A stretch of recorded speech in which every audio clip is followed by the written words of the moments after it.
Container operating system আধুনিকায়নের ফলে মোংলা বন্দর দিয়ে পণ্য আমদানি রফতানি বাড়ছে। বর্তমানে তৈরি পোশাকের 20%ই রফতানি হচ্ছে এই বন্দর দিয়ে। বন্দর কার্যক্রমের খবর জানাতে মোংলা থেকে যুক্ত হচ্ছেন সহকর্মী মাহমুদ হাসান। যাচ্ছি তার কাছে। মাহমুদ,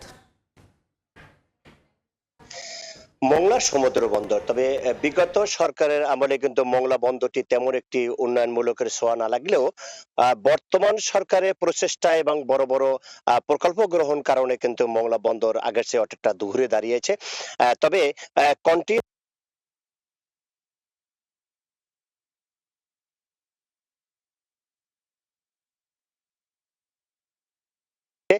তবে এই মোংলা বন্দর দিয়ে আগে কিন্তু কোনো গার্মেন্টস পণ্য এখান থেকে রপ্তানি হতো না, কিন্তু বর্তমান সরকারের প্রচেষ্টায় কিন্তু মোংলা বন্দর থেকে গার্মেন্টস পণ্য কিন্তু এখান থেকে রপ্তানি হচ্ছে। কারণ পদ্মা সেতু চালু হওয়ার কারণে কিন্তু এখান থেকে ঢাকা, নারায়ণগঞ্জ, সাভার সহ বিভিন্ন অঞ্চলের কিন্তু তৈরি যে গার্মেন্টস পণ্য শিল্প কিন্তু এই মোংলা বন্দর দিয়ে আমদানি হচ্ছে। তার বন্দর কর্তৃপক্ষ আমাদের যেমনটি জানিয়েছে যে দেশের যে গার্মেন্টস শিল্পের যে পণ্যগুলো যে রপ্তানি হয় তার প্রায় 20% পণ্য কিন্তু মোংলা বন্দর দিয়ে রপ্তানি হচ্ছে। তার কারণ হলো মোংলা বন্দরে আগের তুলনায় কন্টেইনার জাহাজের সংখ্যা কিন্তু বৃদ্ধি পেয়েছে, পাশাপাশি এখান থেকে আমদানি রপ্তানি পণ্য যেগুলো তাও কিন্তু বৃদ্ধি পেয়েছে এবং এর সাথে সাথেই কিন্তু কর্মসংচালন কিন্তু এখানে বৃদ্ধি পেয়েছে রাজস্ব সংখ্যাও।